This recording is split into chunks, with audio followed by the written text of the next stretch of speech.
My brother evicted my 80-year-old parents from the house I gifted them. I needed more. I have a family, he said. So, I stopped paying the mortgage, and he was left with no house and no family. My name is Eric, and if you asked me about my childhood, I'd say it wasn't easy. We grew up in a humble neighborhood in the city where the houses seemed to be held up more by habit than by structure. Mom, Isabel, and Dad, Gonzalo, did what they could to raise my brother Samuel and me. But life wasn't fair to us. Dad worked as a recycler and Mom was a waitress, always with a smile that hid her exhaustion. We were poor, yes, but they made us feel like we were rich in love. From a young age, I helped however I could, collecting cans to sell, handing out flyers, anything that would bring in a little money.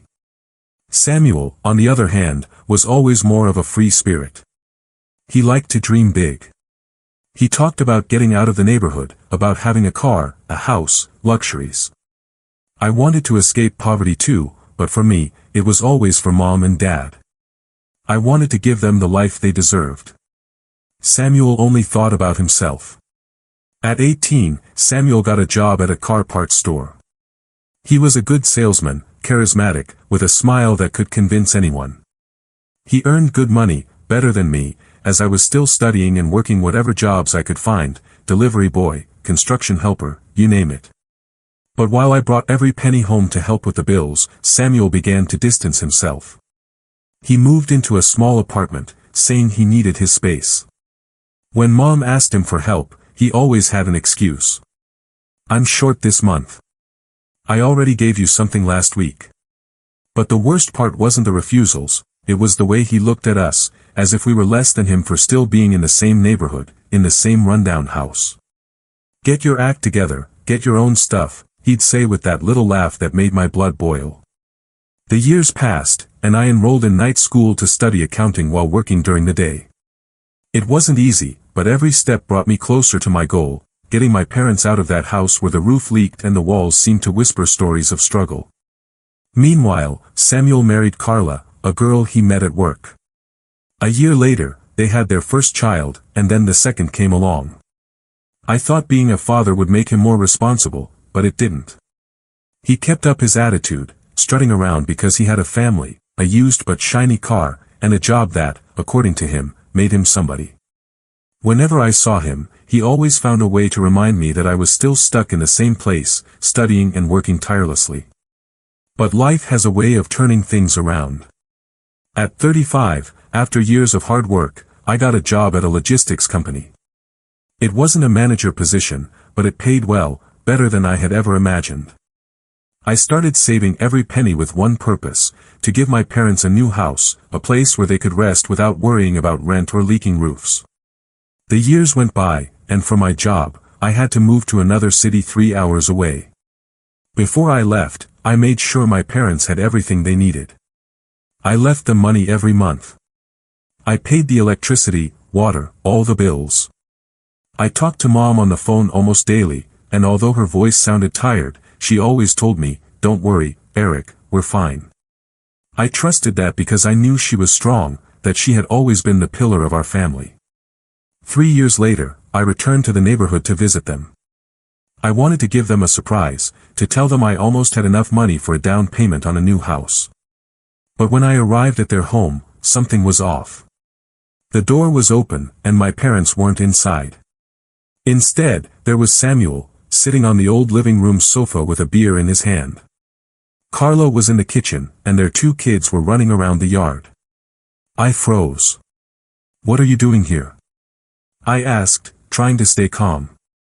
Samuel shrugged as if it were nothing. "We moved in. I lost my job. The debts piled up. We had nowhere else to go." I couldn't believe it. My parents, nearly 80 years old, were gone. I asked him where they were, and Samuel, without flinching, pointed towards the back of the house. I went to look for them and found them there.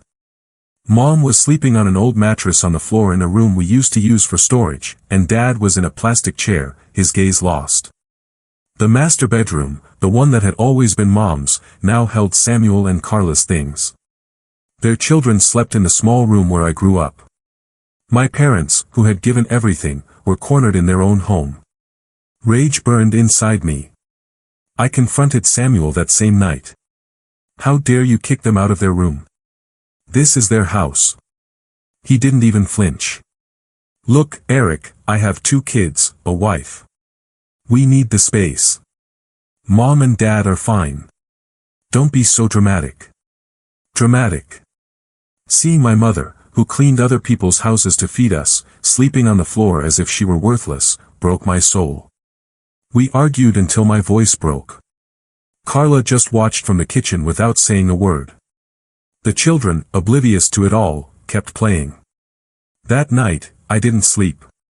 I stayed awake thinking about how to fix this. I couldn't leave my parents like that, humiliated in their own home by a brother who never lifted a finger for them. The next day, I made a decision. I didn't have all the money, but with my savings and a bank loan, I could buy a house for my parents.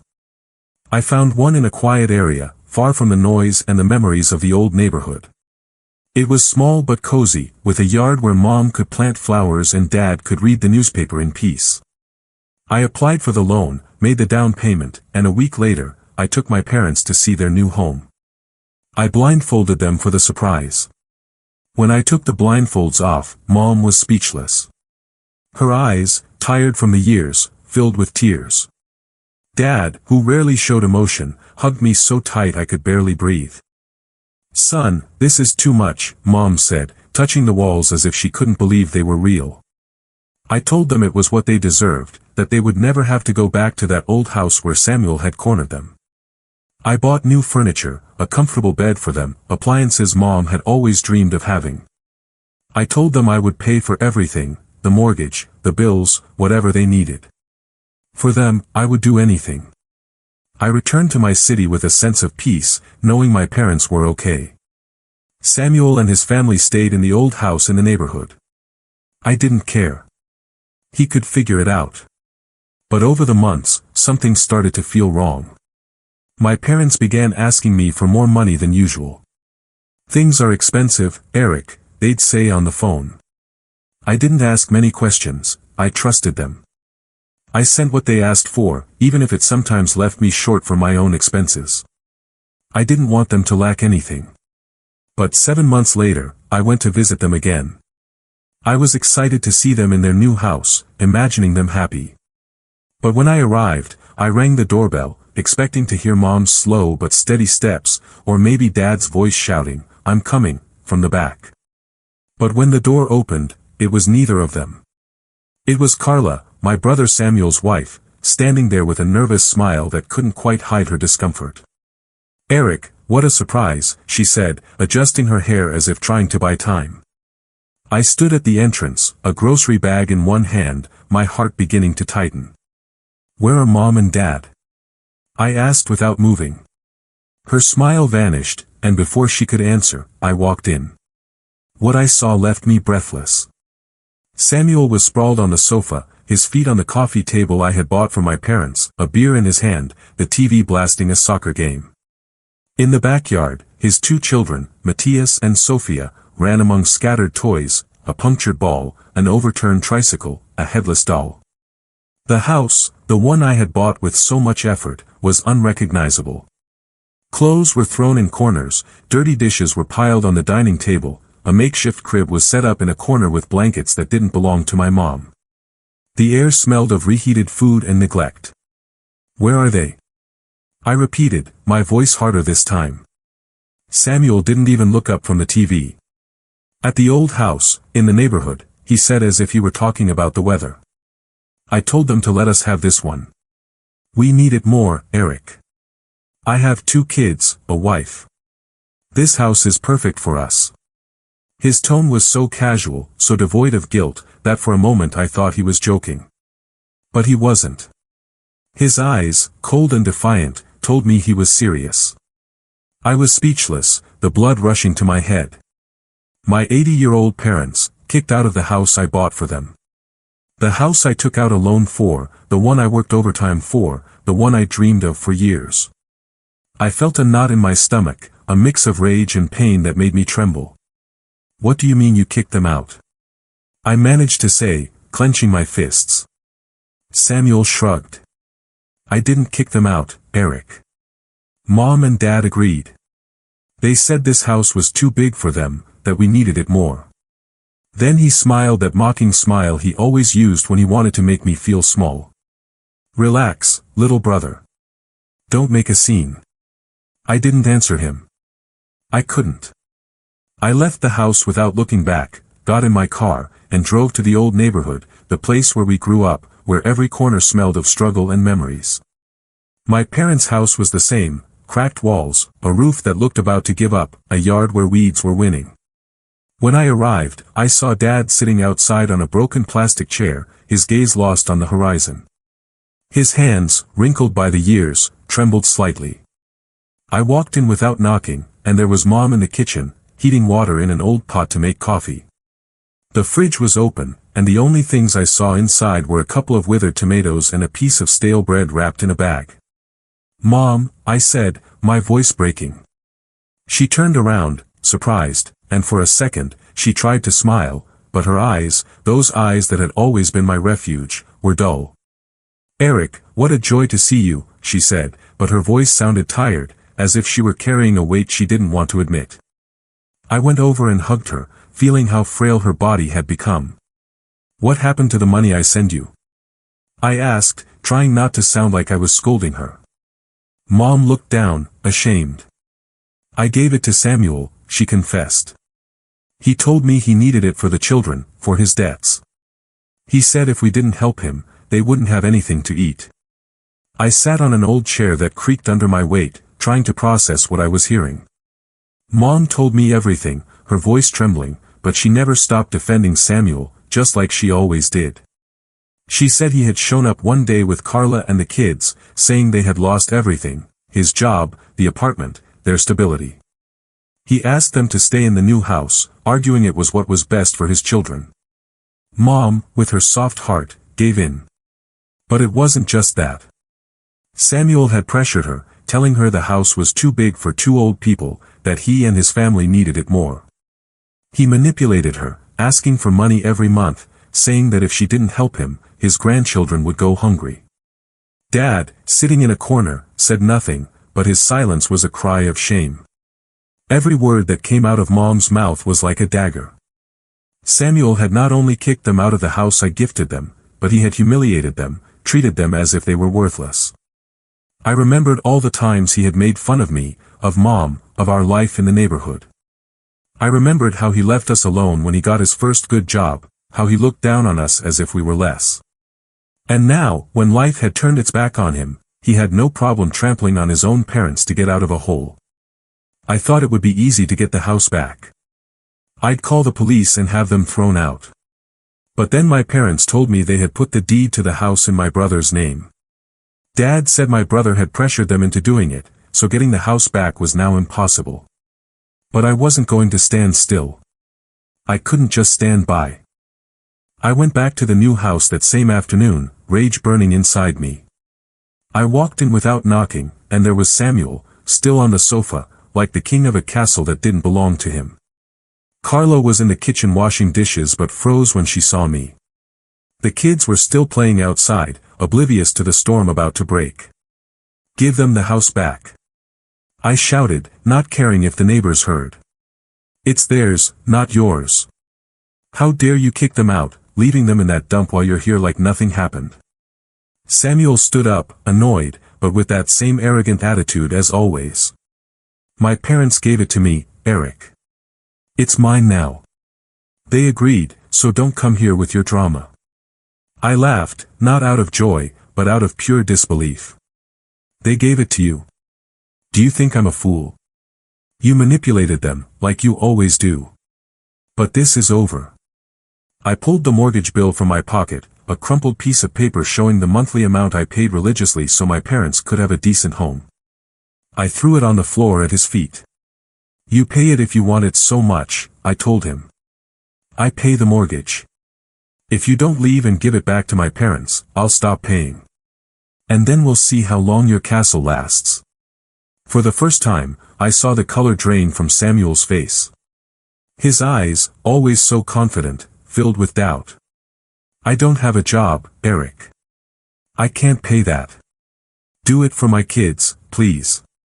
His voice was a whisper, almost a plea, but I didn't feel a shred of pity.